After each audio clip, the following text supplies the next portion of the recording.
Magandang araw mga kapuso, episode 24 na tayo ng Stolen Life. Nagising na nga itong si Lucy at talagang nagulat siya dahil hindi niya talaga alam yung nangyari.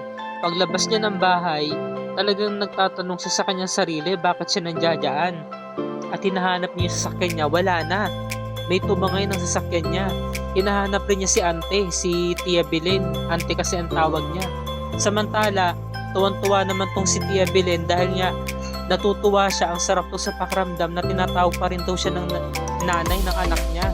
Sabi naman ni Para, last na tawag ko na to sa iyo nanay kasi babalik na ako sa bahay ko, sa pamilya ni Lucy. Kaya masanay ka na, dahil ang tawag ko na sa iyo ay ante. So nagtatawanan sila. Sabi talaga ni Para, alam na alam ko na, no? Kabisado ko na talaga yung kinikilos sa sinasabi ni Lucy. Dapat lang anak, para hindi ka nila mahalata. Kailangan talaga aral na aral mo yung mga kilos at galaw niyang pinsan mo, diba? So sabi naman ni Para, kamusta na kaya si Lucy? Gising na kaya yun? Panigurado, gising na yun. Ngayon, lumabas itong si Lucy at hindi pa niya talaga kilala ang sarili niya na nasa loob siya ng katawan ni Para. Nakiusap siya sa isang alay na nagtitinda ng ulam na kung maaari makahiram siya ng telepono para tumawag sa pamilya niya. Ngunit hindi siya nito pinabigyan. Habang nanonood yung mga customer na lalaki, pati yung tindera sa telebisyon, sabi sa balita, pinaghahanap si Mrs. Lucy Rigor na mismong tumangay sa kanya ang kanyang kamag-anak na si Para Rigor. Kitang-kita yung mukha niya.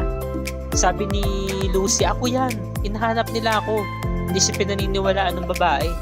Tumayo yung isang lalaki, sabi ng lalaki, kriminal pala to eh.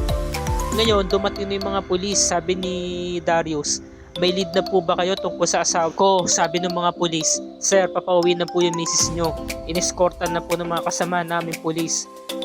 Mabuti naman po nakatakas po siya sa pinsan niya. Yun po yung pagsasalaysay ng istorya na tumawag po siya sa amin para humingi po ng tulong. Mayroon nga pong kinalaman dito ang kanyang pinsan. Ngayon talagang nagpupumiglas itong si Lucy at sinipo niya yung lalaki sa maselang bahagi ng katawan nito kaya siya nakatakas. Tumatakbo siya palayo at hinahabol siya ng tatlong lalaki. May isa pa nga pa ika-ika pa rin maglakad habang tumatakbo kaya nakakatawa itong senang to eh. Ngayon sabi naman ni Darius, walang nga talaga yung si Para. Sabi ko na may kinalaman talaga siya sa pagkawala ng asawa ko. Sir, gawin niyo po ang lahat. Kahit po makabalik din yung asawa ko, hulihin niyo pa rin po si Para. Opo, masusunod po. Ngayon, nakapasok si Lucy dito sa apartment at napagsarahan niya ng gate ng tatlong kalalakihan. Isang lalaki nakaakit sa may gate kaya nabuksan yung gate at pinapasok yung dalawang kasamahan. Ngayon, pagpunta ni Lucy sa may saradong bahay, nakita niya ang sarili niya sa may bintana, di ba sa may jealousy. At naguguluhan siya bakit nasa loob siya ng katauhan or katawan ni Para. Anong ginawa mo sa akin Para? Napakasama mo. Napakawalang ya mo. Ba't ako nasa loob ng katawan mo? Hindi ako to. Ngayon, dumating na nga tong si Lucy at dahan-dahan na ipinara yung kanyang sasakyan. Wala siyang imik, nakangiti lang siya. Nakatingin sa kanya yung gwardya pati yung katulong. Ma'am, sabi ng gwardya. Ngayon, dumating na si Darius, sabi love, nakangiti. Paglapit ni Darius, talagang niyakap niya agad ang misis niya sa sobrang pagkasabik. Wala, speechless si Para kasi hindi siya makapaniwala na nandito na nga talaga siya sa mismong tahanan ni Darius sa ni Lucy. Samantala si Lucy naguguluhan pa rin. Sabi niya, hindi ako to. Ako talaga si Lucy. Ba't ako nasa katawan ni Para? Hindi to totoo. Hindi talaga siya makapaniwala. Hanggang sa lumapit sa kanya si Lola Azon. Itong si Para. Nahagkan siya ni Lola Azon sa pagkakataong ito kahit hindi niya tanggap, di ba? Kasi ayaw naman niya talaga niya sa matanda eh. Ngayon, dumating si Cheska at tuwang-tuwa. Mommy, thank God you're here, sabi. Lumakad yung bata at tumakbo papunta sa kanyang ina at niyakap nga niya tong si Lucy na inakala niya yung talagang nanay niya talaga. Samantala, ito namang si Lucy bumalik sa mismong bahay. Yung lumang bahay nila dati. Dito siya nagtatago sa may hardin dahil nga nakita niya napaparating na yung mga pulis. Nire-raid yung buong kabahayan. Sabi ng pulis, Mrs. Para Rigor, sumuko ka na lang. Alam ko nandiyan ka. Magpakita ka sa amin. Samantala, kinukuha na ng statement ng mga pulis itong si Lucy or Para na kunwari nag-acting-actingan, umiiyak kunwari, natakot na takot. Sa tuwing naalala daw niya yung pagkikidnap sa kanya ng pinsan niya, kinikilabutan daw talaga siya. Kaya naman ang sabi ni Darius, mga sir, gawin niyo po ang lahat na makakaya niyo para mahuli po talaga si Para. Kaya po nagka-trauma yung asawa ko dahil sa kanya. Siya po may kagawan nito. Syempre acting-actingan tong si Para, di ba? Sa loob ng katauhan ni Lucy, para nga naman paniwalaan siya ng mga pulis para tuluyan na nga talagang makulong itong si Para. Ngayon, dahil nga na-stress nga tong si Lucy sa mga nangyari, kaya sinabi ni Darius, pagpahingin ko po muna yung asawa ko. Kaya pumunta muna sila sa kwarto, di ba? Samantala, ito naman si Lucy na nasa katawan nga ni Para, pumunta muna siya ng ukay-ukay. Sumisimple siya na tumitingin ng mga damit, pero ang pakay niya, manghiram ng cellphone at kumuha ng jacket, pati pera, pati na ng sombrero para hindi siya makilala ng mga pulis kung sakaling may tumaan ng mga pulis. At ngayon, bigla siyang lumayo. Hindi naman siya agad napansin ng tindera dahil nga abala ito sa pag-asikaso sa mga customer. Hindi na maalala ng tindera na kung saan niya naipatong yung cellphone niya. Samantala, meron ng update ang mga reporter, binalita sa telebisyon na nahanap na nga itong si Lucy at nakabalik na nga sa pamilya niya. Samantalang itong si Para nagtatago at hinahanap pa rin ng mga pulis. Ngayon, tumawag itong si Lucy sa asawa niya kay Darius. Sabi niya, love, pick up the phone please. Ngayon, sinagot naman ni Darius. Sabi niya, sino to? Nabusisa niya si Para. Para ikaw yan? Walang niya ka talaga. Kahit ano pang paliwanag mo. Ito lang masabi ko sa'yo, makukulong at makukulong ka. Kahit saka magtago, hahanapin ka ng mga pulis. Para sabihin ko sa'yo, wala ka nang matataguan. Sabi ni Lucy, no, love, magpapaliwanag ako. Ako to, si Lucy, hindi mo na ako maloloko.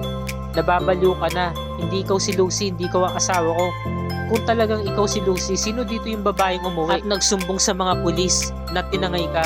Sabi ni Lucy, no, kung ganun nakauwi na ako sa bahay, magpapaliwanag ako, love. Meron sa akin ginawa si Para na hindi maganda. Ako talaga to si Lucy, ang asawa mo.